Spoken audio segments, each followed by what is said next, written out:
Evening में आप सब लोगों का स्वागत है।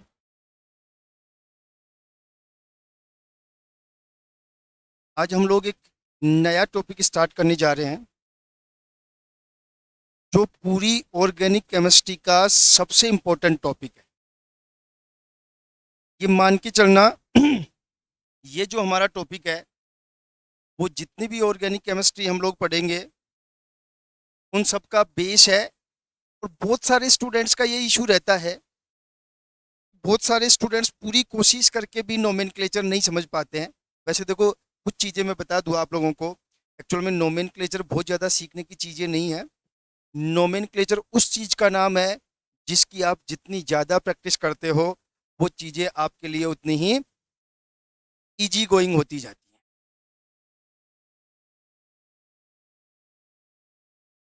ठीक है, तो हम लोग स्टार्ट करते हैं। Nomenclature of organic compounds set में भी है, असिस्टेंट प्रोफेसर में भी है, और नेट में तो देखो ये सारा बेसिक पार्ट है, तो वो आप लोगों को पता होना ही चाहिए। उसमें कोई इशू नहीं होना चाहिए, क्योंकि कई बार क्या, लगभग लगभग हर नेट की एग्जाम में भी नोमेनक्लेचर से रिलेटेड जो है एक क्वेश्चन पूछा जाता है, ध्यान रखें। तो हम लोग बात करते हैं नोमेनक्लेचर ऑफ ऑर्गेनिक केमिस्ट्री, और उसमें हम लोग सबसे पहले डिस्कस करते हैं कि एक्चुअल में ऑर्गेनिक केमिस्ट्री है क्या। देखो, आपको सबको पता है कि अगर हम लोग ऑर्गेनिक केमिस्ट्री की बात करते हैं, कौन सी केमिस्ट्री की बात करें, ऑर्गेनिक केमिस्ट्री की, तो उसमें बेसिकली हम लोग कार्बन कंटेनिंग कंपाउंड्स का डिस्कशन करते हैं। ध्यान रखना, इसका डिस्कशन करते हैं हम लोग, कार्बन कंटेनिंग कंपाउंड्स का डिस्कशन करते हैं। और एक्चुअल में कार्बन कंटेनिंग ही क्यों, क्योंकि कार्बन में एक स्पेशल करेक्टर पाया जाता है, और उस करेक्टर को हम लोग कहते हैं कैटेनेशन। आपको याद हो तो मैंने बताया था, पी ब्लॉक में मैंने पढ़ाया था, catenation properties of carbon and other elements. और कैटेनेशन प्रॉपर्टीज क्या है, सेल्फ लिंकिंग प्रॉपर्टीज। ये ध्यान रखना एक एक लाइन का आप लोग, just 1 minute. Self linking properties मतलब खुद कार्बन के साथ जुड़ने की प्रॉपर्टीज को क्या बोलते हैं, कैटेनेशन। और इस कैटेनेशन के कारण ही जो कार्बन कंटेनिंग कंपाउंड्स हैं वो एक चेन की फॉर्म में पाए जाते हैं, इस तरह से। अब ये चेन की फॉर्म में क्यों पाए जाते हैं समझ गए होंगे, क्योंकि इस कार्बन में कैटेनेशन का नेचर पाया जाता है। और कैटेनेशन क्या है, सेल्फ लिंकिंग प्रॉपर्टीज, खुद से खुद का जुड़ना ही कैटेनेशन होता है। और पूरी केमिस्ट्री में सबसे ज़्यादा जो कैटेनेशन करेक्टर होता है वो कार्बन का ही होता है, ध्यान रखें। इसलिए जो भी ऑर्गेनिक केमिस्ट्री है उसमें बेसिकली कार्बन कंटेनिंग कंपाउंड्स का डिस्कशन किया जाता है। ठीक है, देखो, कार ऑर्गेनिक केमिस्ट्री को हम लोग आगे बढ़ाए हैं, उससे पहले कुछ चीज़ें और हैं। देखो, और चीज़ें क्या हैं, देखो, एक बार हम लोग देखें कि जो ऑर्गेनिक कंपाउंड्स है या ऑर्गेनिक केमिस्ट्री है उसकी शुरुआत कहाँ से हुई। ठीक है, तो देखो, उसकी शुरुआत की अगर हम लोग बात करें तो जैसे कुछ चल रहा था कंपाउंड्स, लेकिन वहाँ एक टाइम तक कोई क्लासिफिकेशन नहीं था कि ये ऑर्गेनिक कंपाउंड है, ये इनऑर्गेनिक कंपाउंड है। ऐसा कोई क्लासिफिकेशन नहीं था, और ना ही ऑर्गेनिक कंपाउंड्स को लैब में सिंथेसाइज किया गया। तो इस सीक्वेंस में जो भी रिसर्च चल रही थी, तो सबसे पहले एक साइंटिस्ट आए, बर्जिलियस नाम था उनका। और बर्जिलियस ने एक थ्योरी दी जिसे बोलते हैं विक्टर फोर्स थ्योरी। ध्यान रखना अच्छी तरह से, ये सब एनसीईआरटी में मिल जाएगा, आप लोग ऐसे कैसे देख लेना अगर आपको देखना हो तो। विक्टर फोर्स थ्योरी, कौन सी थ्योरी बोलते हैं, विक्टर फोर्स थ्योरी, या फिर इसको विटेलिज्म भी बोलते हैं, ध्यान रख लेना। और ये थ्योरी ये बनाती है कि कुछ भी मानो आप लोग, जो कार्बन है या जो ऑर्गेनिक कंपाउंड्स है बेसिकली कार्बन है, उनमें एक आपस में विक्टर फोर्स पाया जाता है। उस फोर्स की वजह से जो कार्बन है उसमें कैटेनेशन की प्रॉपर्टीज पाई जाती है और ऑर्गेनिक कंपाउंड्स का फॉर्मेशन होता है। तो ध्यान रखना, विक्टर फोर्स क्या है, इसी विक्टर फोर्स की वजह से जो ऑर्गेनिक कंपाउंड्स हैं उनमें कार्बन जो है, कार्बन कार्बन जो बॉन्ड है या जो दो कार्बन है वो आपस में एक विक्टर फोर्स से जुड़े रहते हैं, जिसे हम लोग विटेलिज्म कहते हैं। और इस विक्टर फोर्स की वजह से ही कार्बन में जो है कैटेनेशन की प्रॉपर्टीज पाई जाती है। इसके बारे में किसने बताया सबसे पहले, बर्जिलियस ने बताया। ठीक है। उसके बाद में ऐसे सीखते सीखते ही 1828 में एक नए साइंटिस्ट आए, वोलर। इन्होंने क्या किया, इन्होंने अमोनियम साइनेट लिया। अब ये ध्यान से समझना, और अमोनियम साइनेट को हीट दे करके इन्होंने कन्वर्ट कर दिया इसको यूरिया में। ध्यान रखना, बहुत इंपॉर्टेंट है। फर्स्ट लैब में सिंथेसाइज्ड ऑर्गेनिक कंपाउंड यूरिया किसके द्वारा, वूलर के द्वारा। कौन सी सन में, 1828 में। अब देखो, ये अमोनियम साइनेट है हमारा। एक तरह से देखा जाए तो इससे ये जो कंपाउंड बना है वो रीअरेंजमेंट के थ्रू बना है। इसके थ्रू बना है, रीअरेंजमेंट के थ्रू बना है। ये टोटली रीअरेंजमेंट हुआ है, मान के चलो आप लोग। दो हाइड्रोजन का मतलब एक नाइट्रोजन इधर था। अब देखो, अगर हम लोग अमोनियम साइनेट की स्ट्रक्चर देखें तब आपको समझ में आएगा अमोनियम साइनेट की जो स्ट्रक्चर होती है। अमोनियम साइनेट की क्या स्ट्रक्चर होती है, NH4+O O, ध्यान रख लेना, O, और ये फिर यहाँ पे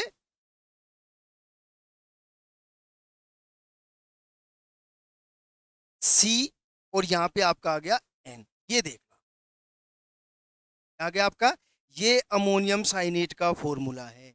और इसमें एक्चुअल में एक तरह से रीअरेंजमेंट होकर के किसका फॉर्मेशन हुआ है, यूरिया का फॉर्मेशन। ठीक है। और बेसिकली ये माना जाता है कि ये एक तरह से इनऑर्गेनिक कंपाउंड है एक, और ये इनऑर्गेनिक कंपाउंड कन्वर्ट किस में हुआ है, ऑर्गेनिक कंपाउंड में। और ये यूरिया ही फर्स्ट कंपाउंड है जिसको लैब में सिंथेसाइज्ड किया।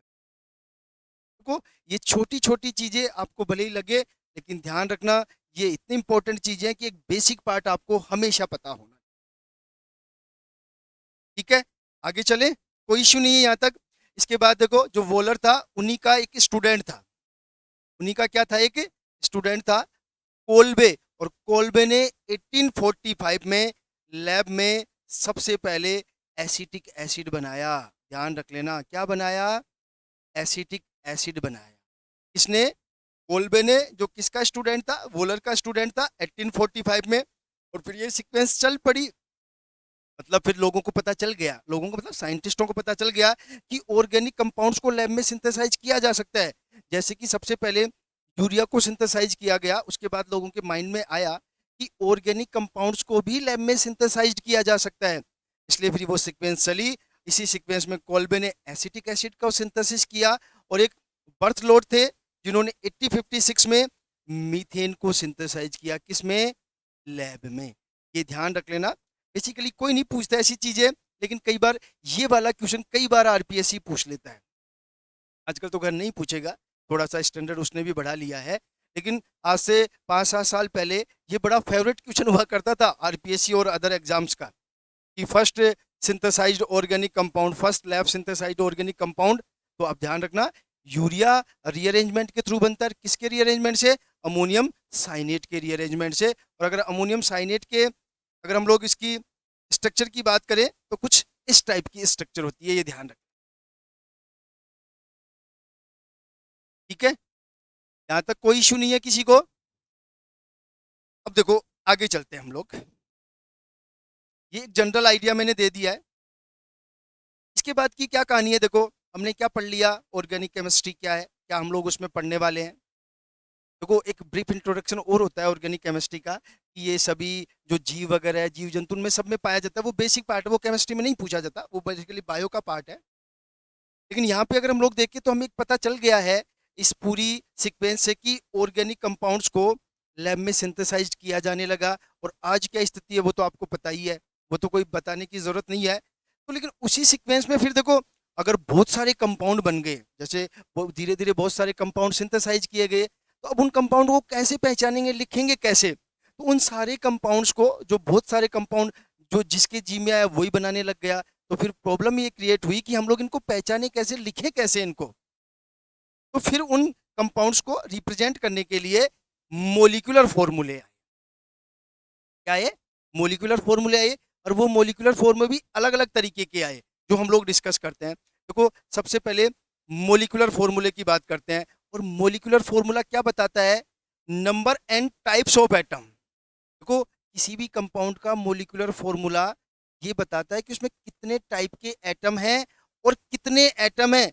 नो इंफॉर्मेशन अबाउट कनेक्टिविटी, मतलब आपका मोलिकुलर फॉर्मूला ये तो बता देता है कि किसी कंपाउंड में कितने टाइप के एटम और कितने एटम है, लेकिन ये नहीं बताता कि वो आपस में किस तरह से जुड़े हुए हैं।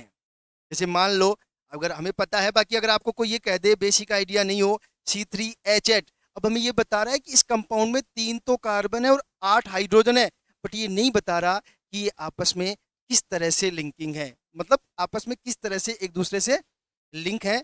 तो मोलिकुलर फॉर्मूला केवल टाइप ऑफ एटम और नंबर ऑफ एटम्स के बारे में बताता है, उनकी कनेक्टिविटी के बारे में नहीं बताता। देखो ये कंपाउंड, अब हमें नहीं पता है कि ये 2 कार्बन 6 हाइड्रोजन और 1 ऑक्सीजन किस मैनर में आपस में जुड़े हुए हैं।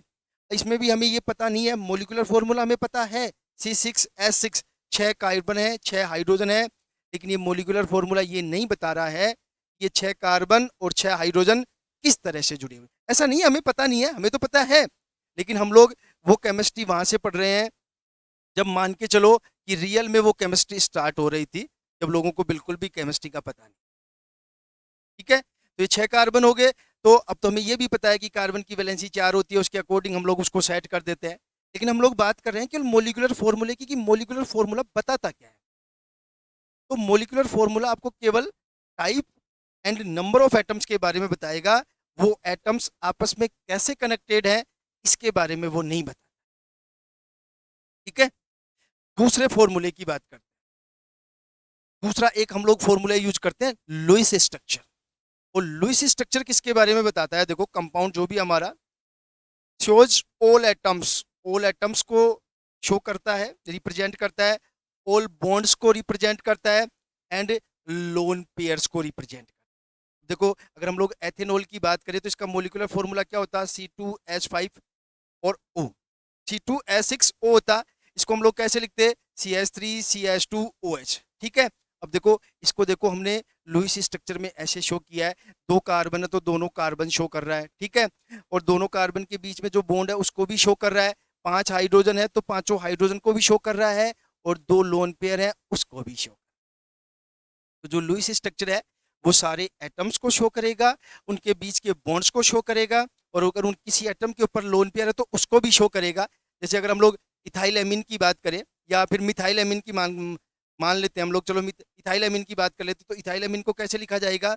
इस तरह से लिखा जाएगा, ये यहाँ पे और यहाँ पे आपका 2 लोन पेयर, एक एच यहाँ पे, एक एच यहाँ पे, एक एच यहाँ पे, एक एच यहाँ पे, और एक, और ये आपका लोन पेयर। तो इसकी बात करें तो ये आपकी इथाइल एमीन की लुईस स्ट्रक्चर हो जाए।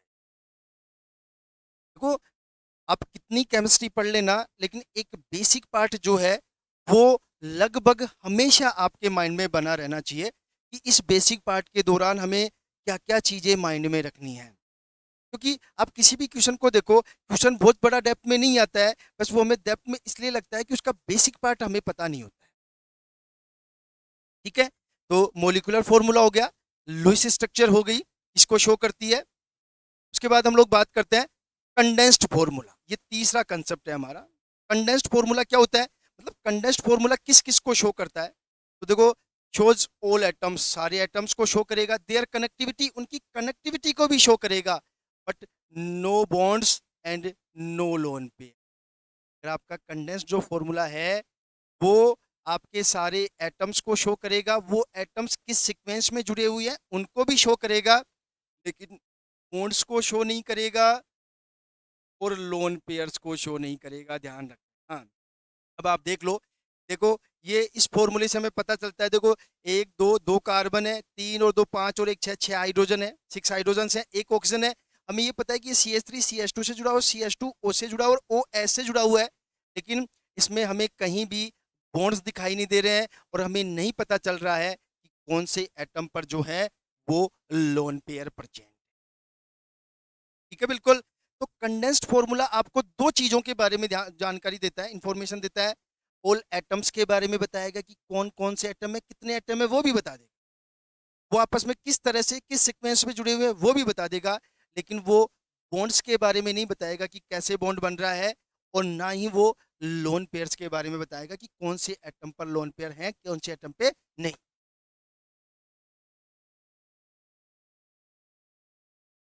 ठीक है, क्लियर है बिल्कुल।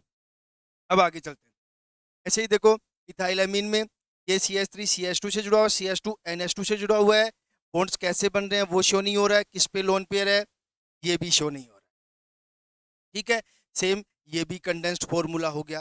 तो मोलिकुलर फॉर्मूला हो गया, लुईस स्ट्रक्चर हो गई है, कंडेंस्ड फॉर्मूला हो गया है, और फोर्थ नंबर पे हमारा सबसे लास्ट एंड मोस्ट इंपॉर्टेंट हम लोग पढ़ते हैं बॉर्डर बॉन्ड लाइन स्ट्रक्चर। कौन सी स्ट्रक्चर पढ़ते हैं हम लोग? Bond line structure. ये सबसे इंपॉर्टेंट है। बॉन्ड लाइन स्ट्रक्चर इसलिए इंपॉर्टेंट है क्योंकि ये स्ट्रक्चर बनाने में सबसे कम टाइम लगता है, इजीली बन जाता है, सबसे कम टाइम। क्लियर है? तो सबसे पॉपुलर जो रिप्रेजेंट ऑर्गेनिक कंपाउंड्स को रिप्रेजेंट करने का जो सबसे पॉपुलर तरीका है हर एक स्टूडेंट का, हर एक टीचर का, वो इसी बॉन्ड लाइन स्ट्रक्चर को अडॉप्ट करता है। और ये क्यों है? क्योंकि ये इजीली बन जाता है, जल्दी बन जाता है, इसलिए। देखो इसमें होता क्या है मैं बता दूं। Only carbon carbon bonds are represent, केवल कार्बन कार्बन बॉन्ड शो किए जाते हैं। हाइड्रोजन बॉन्ड और अदर एटम के जो बॉन्ड है उससे हमें कोई ज्यादा मतलब नहीं होता।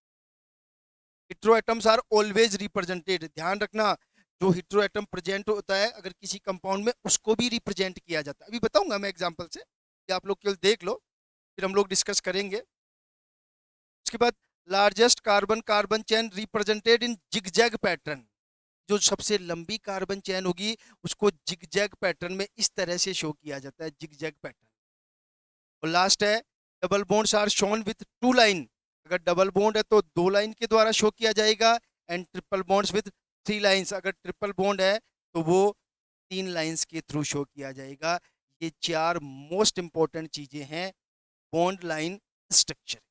अब देखो कुछ एग्जांपल्स हम लोग डिस्कस कर लेते हैं बॉन्ड लाइन स्ट्रक्चर की। देखो पता सबको है, बस हमें हमारा एक सीक्वेंस से सारी चीजें एक जगह करनी है, बस, और कोई इशू नहीं है। ठीक है, तो देखो अगर सपोज एक पहला एग्जांपल लेते हैं, आपके पास सपोज ये वाला एग्जांपल।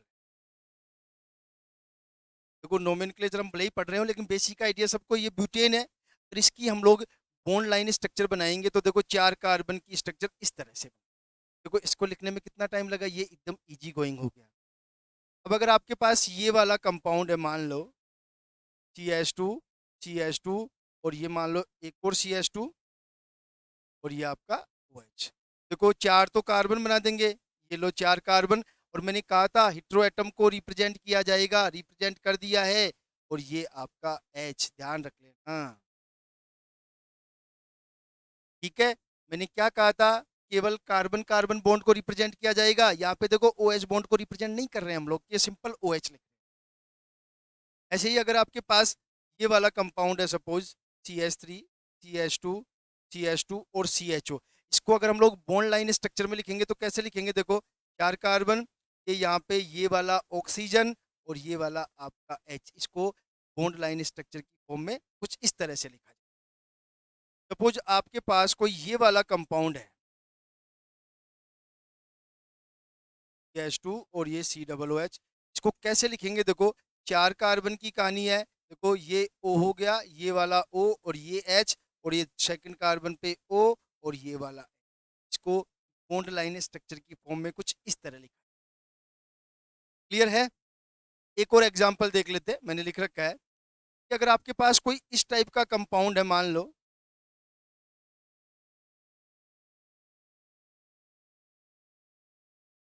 ये वाला है, इसको अगर हम लोग बॉन्ड लाइन स्ट्रक्चर में बनाएंगे तो देखो पांच कार्बन, और पांचों कार्बन आपस में एक दूसरे से अटैच्ड है, इस तरह की हम लोग एक स्ट्रक्चर बना देंगे, पांच कार्बन।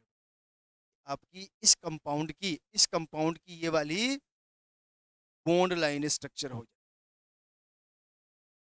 देखो ये सब ऐसा नहीं है कि आप लोगों को बेसिक आइडिया नहीं है इन सब चीज़ों का, बस इनको बताने का पर्पज इतना सा है। मैं फिर बता रहा हूँ कि सारी चीज़ें एक जगह समराइज हो जाएंगी, और मैं ईमानदारी से बता रहा हूँ आप लोगों को कि मेरा एक बार आप लोगों ने नोमेनक्लेचर पढ़ लिया, आपके जितने भी कंफ्यूजन है या जितने भी प्रॉब्लम है, मेरी गारंटी है आपको कहीं कोई इश्यू नहीं रहेगा अगर पूरी ईमानदारी के साथ आप नोमेनक्लेचर पढ़ो।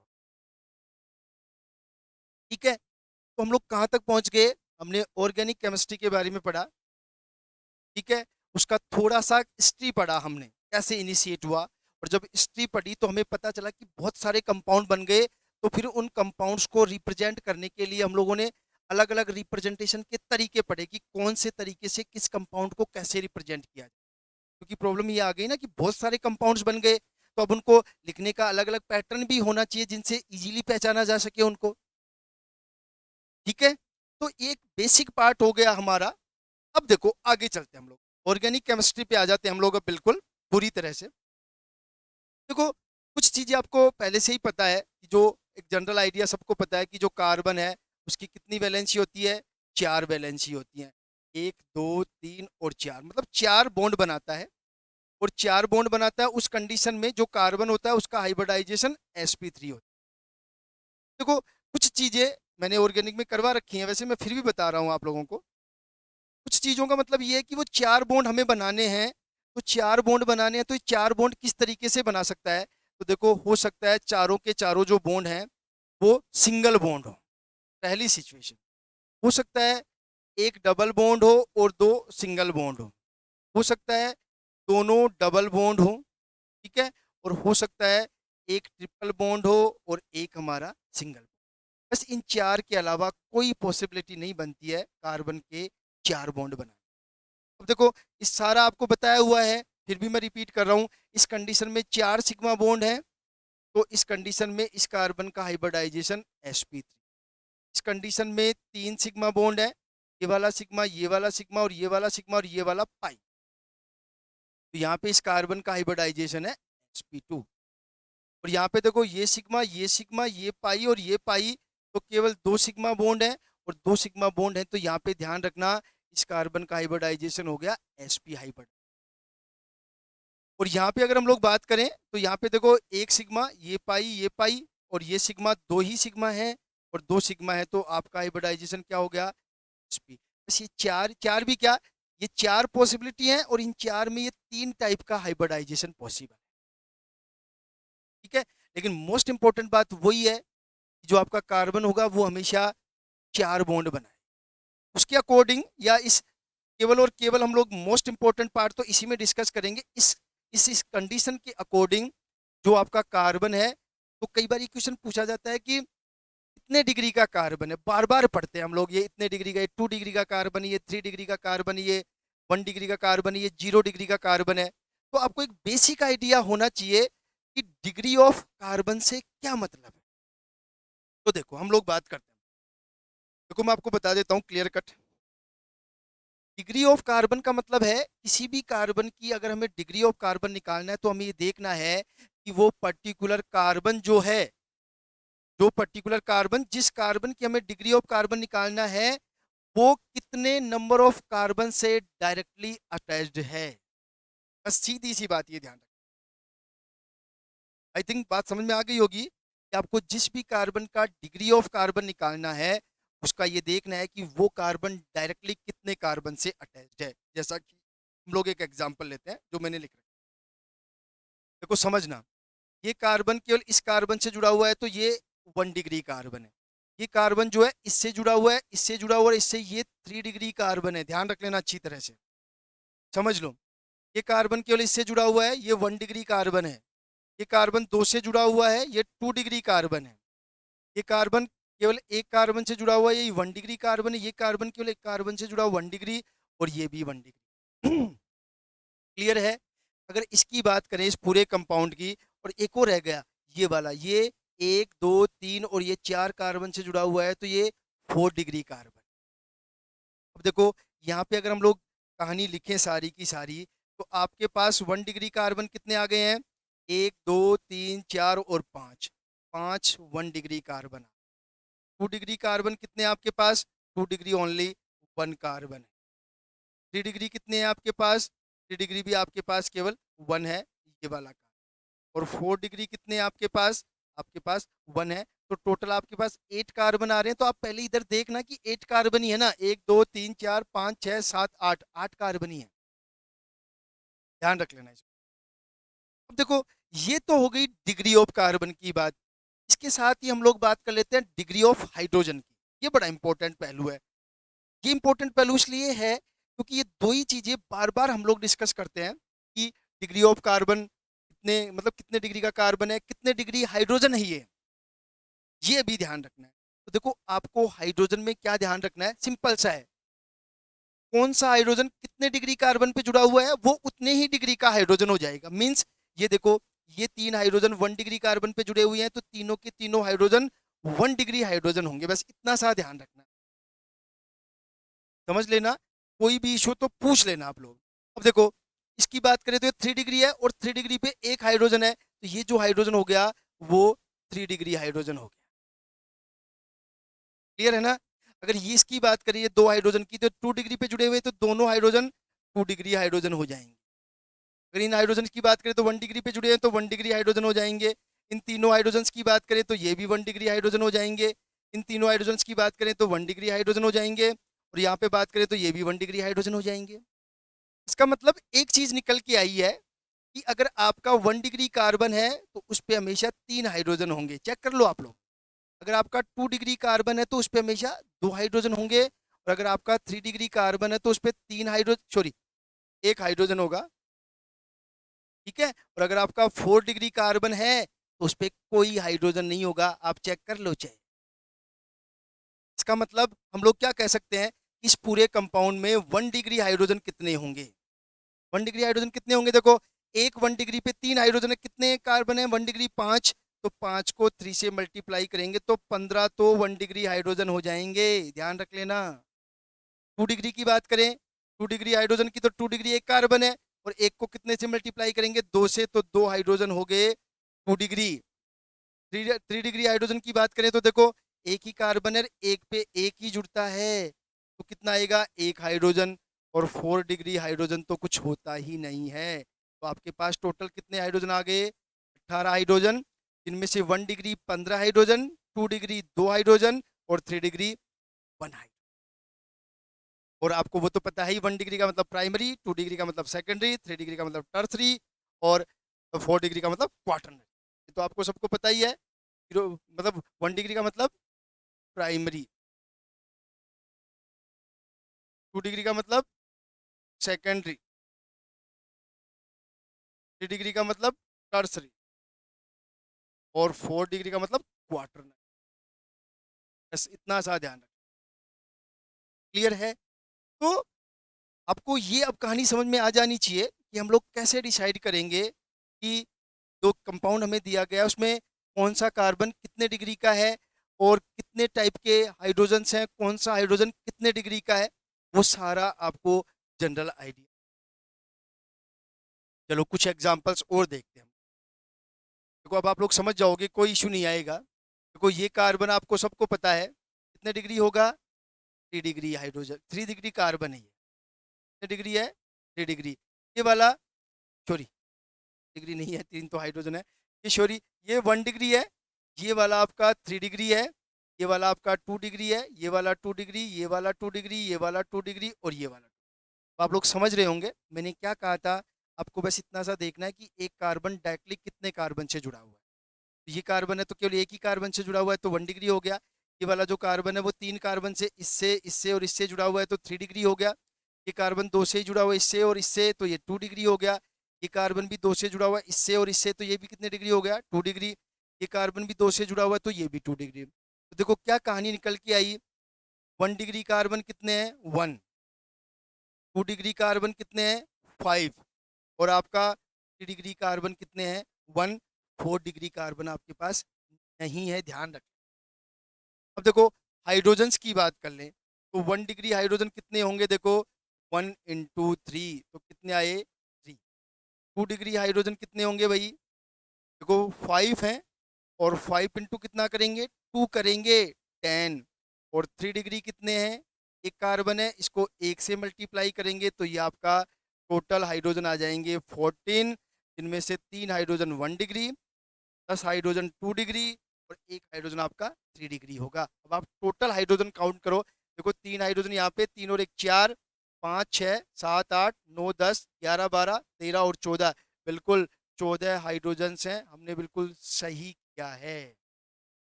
क्लियर है। देखो ये छोटी छोटी चीजें हैं लेकिन आपको पता होना चाहिए इन सब चीजों के बारे में। आगे देखो, इसमें अगर हम लोग बात करें तो देखो ये आपका 2 डिग्री, ये आपका 2 डिग्री, ये आपका 3 डिग्री, ये आपका 3 degree carbon, 2 degree carbon, 2 degree carbon, और ये आपका 2 डिग्री का। इस पूरे कंपाउंड में 2 डिग्री कार्बन कितने हुए? 5, और 3 डिग्री कार्बन कितने हुए? 2। अब हाइड्रोजन आप लोग क्लियर है? आगे चलते हैं। आगे क्या है, देखो इस कंपाउंड की बात करते हैं हम लोग। इसमें देखो एक एक को लेते हैं। ये सबको पता है, ये 1 डिग्री, ये भी 1 डिग्री, ये 3 डिग्री कार्बन, ये 4 डिग्री कार्बन, ये 3 degree carbon, 3 degree carbon, 1 degree carbon, 1 degree carbon, 1 degree carbon, 1 degree carbon, और ये भी आपका 1 डिग्री। चेक कर लो आप लोग। इसका मतलब क्या चीजें निकल के आई हमारे पास? अगर हम लोग यहाँ से बात करें तो देखो आपका 1 डिग्री कार्बन कितने हैं? 1 2 3 4 5 6 और ये 7। तो चेक कर लेना कोई कार्बन रह न जाए। 2 डिग्री कार्बन, 2 डिग्री कार्बन कोई सा भी नहीं है इनमें से, ध्यान रख लेना। 2 degree carbon 0। 3 degree 1 2 3, 3 degree carbon कितने हैं आपके? 3। और 4 डिग्री कार्बन कितने हैं आपके? 4 डिग्री कार्बन कितने हैं आपके? ओनली 1। तो आपके पास टोटल 11 कार्बन होने चाहिए इस कंपाउंड में। चेक करो, 1 2 3 4 5 6 7 8 9 10 11, बिल्कुल 11 कार्बन है। इसका मतलब हमने जो रिप्रेजेंटेशन किया है कि कौन सा कार्बन कितने डिग्री का है, वो हमारा बिल्कुल सही है। देखो ये छोटी छोटी चीजें हैं भले ही, लेकिन एक बेसिक आइडिया जरूर आप लोगों को होना चाहिए इन सब चीजों का। ऐसा नहीं है कि आता है, नो डाउट आप लोग जानते हो इन सब चीजों के बारे में, बट फिर भी एक बेसिक आइडिया आपको हमेशा माइंड में रखना है इन सारी चीजों। ठीक है, आगे चलते हैं। देखो आगे चलते हैं, देखो एक कंडीशन और आती है, super primary carbon. 0 degree carbon को ही सुपर प्राइमरी कार्बन बोलते हैं, ध्यान रख लेना। Super primary carbon 0 degree carbon को। और 0 डिग्री कार्बन क्या है? वो कार्बन जिससे कोई कार्बन ना जुड़ा हुआ हो। जैसे अगर इसकी बात करें तो आप चेक कर लो, इस कार्बन से कोई कार्बन नहीं जुड़ा हुआ है, इसलिए ये कार्बन कितना डिग्री होगा? 0 डिग्री, या सुपर प्राइमरी कार्बन भी बोलते हैं इसको, ध्यान रख लेना। ये वर्डिंग जरूर ध्यान रखना। ऐसा ही इसी तरह में देखो ये कार्बन इस कार्बन से कोई कार्बन नहीं जुड़ा हुआ है, इस कार्बन से भी कोई कार्बन नहीं जुड़ा हुआ है। इसका मतलब ये कार्बन भी 0 डिग्री, और ये कार्बन भी 0 डिग्री। ध्यान रख लेना अच्छी तरह। अगर कोई भी इशू हो तो आप लोग पूछ सकते हो, बाकी छोटी छोटी चीजें हैं, बस आपको ध्यान रखना है इन चीजों। आगे चलते हैं। देखो just 1 minute। तो अब हम लोग जैसे देखो, हमने डिग्री ऑफ कार्बन की बात की, हम 3 इंपॉर्टेंट चीजों की और बात करेंगे। देखो एक तो हम लोग डिग्री ऑफ एल्कोहल की बात करेंगे, हम लोग बात करेंगे डिग्री ऑफ एल्किल हैलाइड की, और एक हम लोग बात करेंगे डिग्री ऑफ एमीन्स की। ध्यान रखना ये 3 चीजें इंपॉर्टेंट है। देखो जितनी भी 3 4 5 क्लासों तक, 4 या 5 क्लासों में मैं नोमेनक्लेचर कंप्लीट करवा दूंगा। तो एक बार अगर थोड़ा सा भी डाउट कहीं रह जाता है तो आप अगली वाली क्लास का वेट करें, क्योंकि ऐसा तो है नहीं, देखो मैं पहली क्लास में ही आपको सब कुछ बता दूं, और आपको भी पता है कि चीज़ें आपस में जुड़ी हुई हैं। हो सकता है पहली क्लास की कुछ चीज़ें हमें 5वीं क्लास के बाद समझ में आए। तो बिल्कुल भी डरने या घबराने की ज़रूरत नहीं है। ठीक है, तो डिग्री ऑफ एल्कोहल, तो डिग्री ऑफ अगर एल्कोहल की बात करें तो आपको सबको पता है कि एल्कोहल बेसिकली 3 टाइप के पड़ते हैं। 3 डिग्री एल्कोहल, 2 डिग्री एल्कोहल, और 1 डिग्री एल्कोहल। ठीक है, अब देखो सीधी सी कहानी है कि आपका OH जो है, वो जिस कार्बन से जुड़ा हुआ है, वो कार्बन कितने डिग्री का है, वो एल्कोहल उतने ही डिग्री का हो जाए। जैसे अगर हम लोग बात करें, एक सिंपल सा एग्जांपल यहाँ पे ले, सपोज यहाँ पे OH है, एक सिंपल एग्जांपल है, और आपका ये वाला कार्बन चेक करो, ये कार्बन 2 डिग्री का है, तो देखो ये पूरा का पूरा एल्कोहल भी कौन कितने डिग्री का हो जाएगा? 2 डिग्री एल्कोहल हो जाएगा। अगर हम लोग यहाँ पे बात करें, मान लो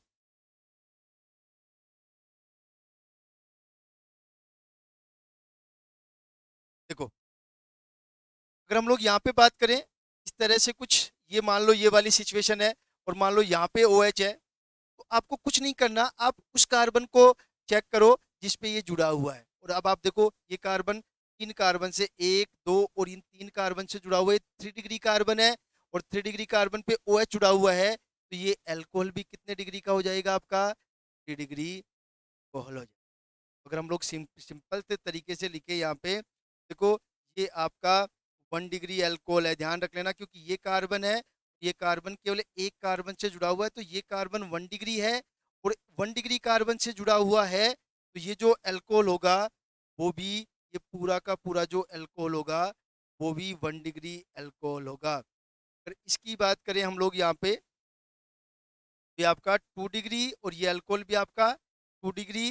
और अगर हम लोग यहाँ पे इसकी बात करें, तो ये आपका कार्बन 3 डिग्री, और ये 3 डिग्री, तो आपका अल्कोहल भी 3 डिग्री। ठीक है। देखो कई बार ये भी क्वेश्चन आता है CH3OH, तो इसको मेथेनॉल बोलते हैं। एक तरह से हम लोग इसको ये कह सकते हैं कि ये भी 0 डिग्री अल्कोहल है, सुपर प्राइमरी अल्कोहल है। देखो ध्यान रखना, वर्डिंग का कुछ भी पूछ सकता है एग्जामिनर। एक और इंपॉर्टेंट चीज यहाँ पे ध्यान रखने की है कि अगर आपको कुछ इस तरह का कंपाउंड दिया जाए, तो देखो अगर आपसे पूछ लिया जाए ये कितने डिग्री अल्कोहल है, तो आप लोग इजीली बता दोगे। इस कार्बन को आप लोग चेक कर लो, ये कार्बन दो कार्बन से जुड़ा हुआ है, तो 2 डिग्री, और आपका अल्कोहल भी कितने डिग्री? 2 डिग्री है। एक और इम्पोर्टेंट चीज, अगर इसके बीच में मैं एक गोला लगा दूं, मीन्स मैं इसको फिनोल बना दूं, तो ध्यान रखना इस फिनोल की कोई डिग्री नहीं होती है, क्योंकि ये अल्कोहल है ही नहीं। ये एक तरह से सेपरेट फंक्शनल ग्रुप हो गया है, ध्यान रख लेना अच्छी तरह से। क्या हो गया है?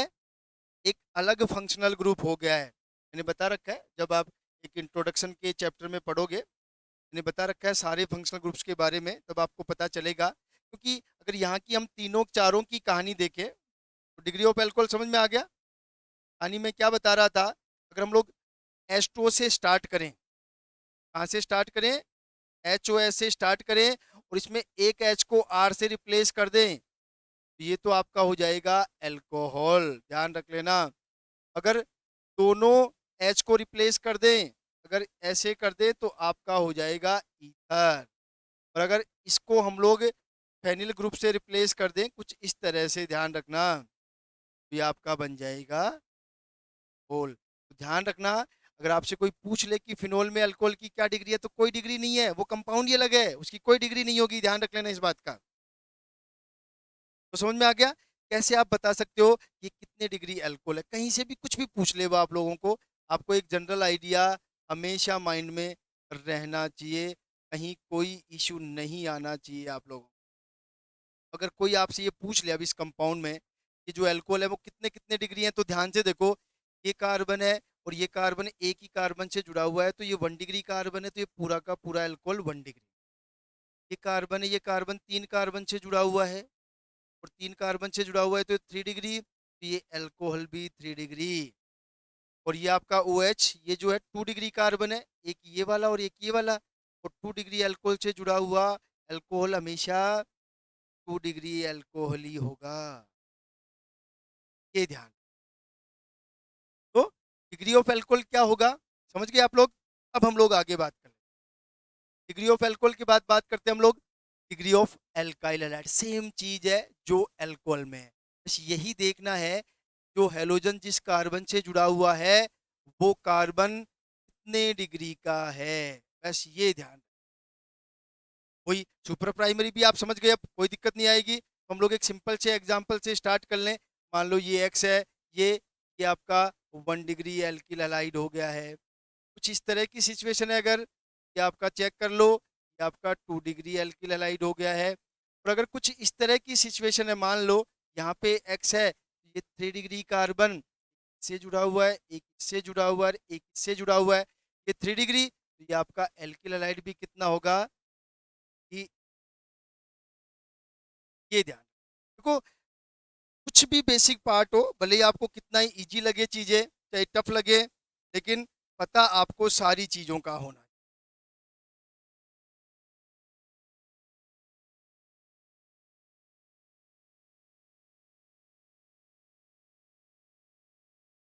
चेक कर लो आप लोग एक बार, यहाँ तक देख लो। कोई भी इशू हो तो पूछ लो आप लोग।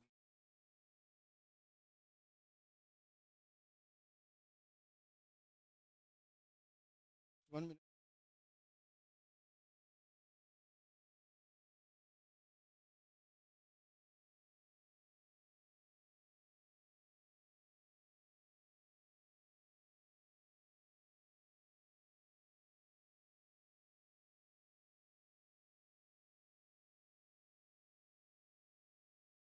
ठीक है, आगे चलते हैं। देखो,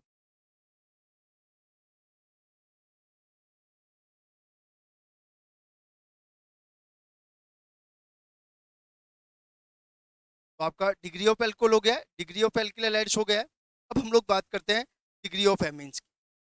देखो, डिग्री ऑफ एमीन्स में थोड़ा सा चेंज है, बस ये ध्यान रखना। आपको अभी तक हम लोग क्या करते आए हैं, जिस पे OH जुड़ा हुआ है वो कार्बन कितने डिग्री का है, जिस पे एल्किल हैलाइड जुड़ा हुआ है वो कार्बन कितने डिग्री का है।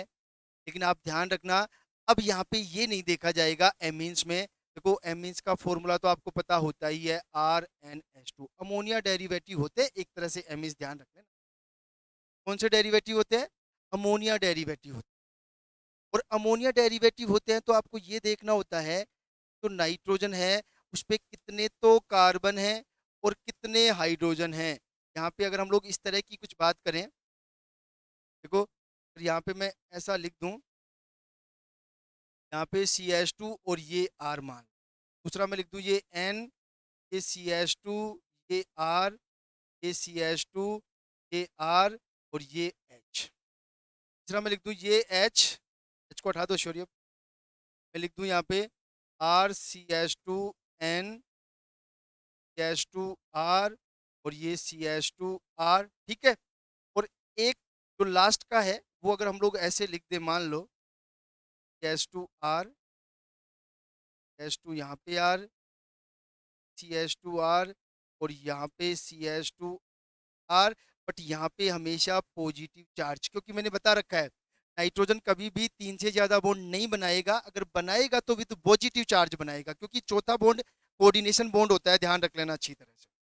तो देखो, इसमें ये नाइट्रोजन केवल एक कार्बन से जुड़ा हुआ है, तो ध्यान रखना ये जो आपका होगा वो 1 डिग्री नाइट्रोजन होगा, ध्यान रखना। आपके पास ये नाइट्रोजन 2 कार्बन से जुड़ा हुआ है, तो ये आपका 2 डिग्री नाइट्रोजन होगा। ठीक है, और अगर इसकी बात करें तो ये नाइट्रोजन 3 कार्बन से जुड़ा हुआ है, तो ये आपका 3 डिग्री एमीन होगा। देखो, एमीन में अलग कंसेप्ट है, आप ऐसा नहीं, वो कार्बन नहीं देखना, अब हमें ये देखना है सीधा सीधा एमीन का जो नाइट्रोजन है वो कितने कार्बन से जुड़ा हुआ है, वो ही उसकी डिग्री हो। यहाँ पे देखो, ये 1 2 3 और 4, 4 कार्बन से जुड़ा हुआ है, इसको बोलते हैं 4 डिग्री। और इसको सिंपली क्या लिखा जाता है? Quaternary ammonium salt. ये ध्यान रख लेना, मतलब अगर एल्काइल ग्रुप है तो वो डेरिवेटिव हो जाएगा, लेकिन जनरली अगर हम लोग NH4 की बात करें, इसको बोलते हैं क्वाटरनरी अमोनियम सॉल्ट। और ये क्या होगा? इसका एक तरह से डेरिवेटिव हो जाएगा। मीन्स अगर ये चारों एल्काइल ग्रुप है, चारों मान लो मिथाइल ग्रुप है, तो क्या कहेंगे? Quaternary ammonium salt. ठीक है, तो ध्यान रख लेना, एल्कोहल में degree of carbon, degree of alcohol, degree of alkyl halides एक सेम वे का पैटर्न है, जबकि जो डिग्री ऑफ एमीन है वो कुछ अलग है। और उसमें अलग क्या है समझ में आ गया? आपको ये चेक करना है कि अगर हमें ये चेक करना है कि एमीन्स की डिग्री कितनी है, तो हमें ये देखना पड़ेगा कि उस एमीन के नाइट्रोजन से डायरेक्टली कितने कार्बन अटैच हैं। जैसे अगर आपको कोई ये कह दे ये हमारा एनिलीन है, ये कितने डिग्री है, तो ध्यान रखना यहाँ पे ये 1 डिग्री एमीन है, एक तरह से ध्यान रख लेना, क्योंकि इस नाइट्रोजन से केवल एक ही कार्बन जुड़ा हुआ है। फिनोल का अलग केस है, एनिलीन का अलग केस है, ध्यान रख। अगर आपको एनिलीन के केस में पूछा जाए कि ये कितने डिग्री एमीन है, तो वो एनिलीन 1 डिग्री एमीन की कैटेगरी में जाएगा, ध्यान रखें। ऐसे मत बताना कि सर ने बताया था कि फिनोल और अल्कोहल का कोई कंपैरिजन नहीं है, नहीं है, बट एमीन और एनिलीन का कंपैरिजन है डिग्री के केस में, ध्यान रखें। तो कहीं भी कुछ भी एक जनरल आइडिया आपको जरूर होना चाहिए इन सारी चीज़ों का, एमीन्स के बारे में, एल्किल हैलाइड्स के बारे में, एल्कोहल्स के बारे में, एक जनरल आइडिया हमेशा बस इसीलिए मैंने रखी है क्लास की, एक बेसिक चीज़ें आपके माइंड में चली जाएँ, क्योंकि यही चीज़ें आगे जा कर के जो नेक्स्ट क्लास होगी उसमें नोमेनक्लेचर में बहुत ज़्यादा यूज़ होगी हमारे। ठीक है? आगे चलते हैं। आगे देखो कुछ नहीं है। कई बार हम लोग जो एक तरह से क्लासिफिकेशन करते हैं वो अल्फा, बीटा, गामा के रेफरेंस में भी करते हैं। तो देखो जो आपका फंक्शनल ग्रुप है उसके जस्ट पास वाले कार्बन को अल्फा दिया जाता है, उससे आगे वाले को बीटा, फिर गामा और फिर डेल्टा, ऐसे ऐसे ओमेगा तक जाते हैं हम लोग कई बार। और यहाँ पे देखो ये अल्कोहल है। अब देखो इन दोनों में डिफरेंस समझना, इस OH के सीधे वाले कार्बन को ही हम लोग अल्फा ले रहे हैं, अल्फा, बीटा, गामा और डेल्टा, जबकि इसमें इस कार्बन को नहीं ले रहे हैं, इस वाले कार्बन को ले रहे हैं अल्फा, बीटा, गामा और डेल्टा।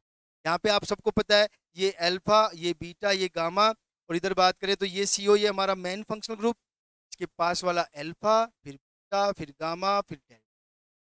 देखो मैं फिर बता रहा हूँ कि जितनी भी चीजें हैं सारी की सारी प्रैक्टिस की चीज है।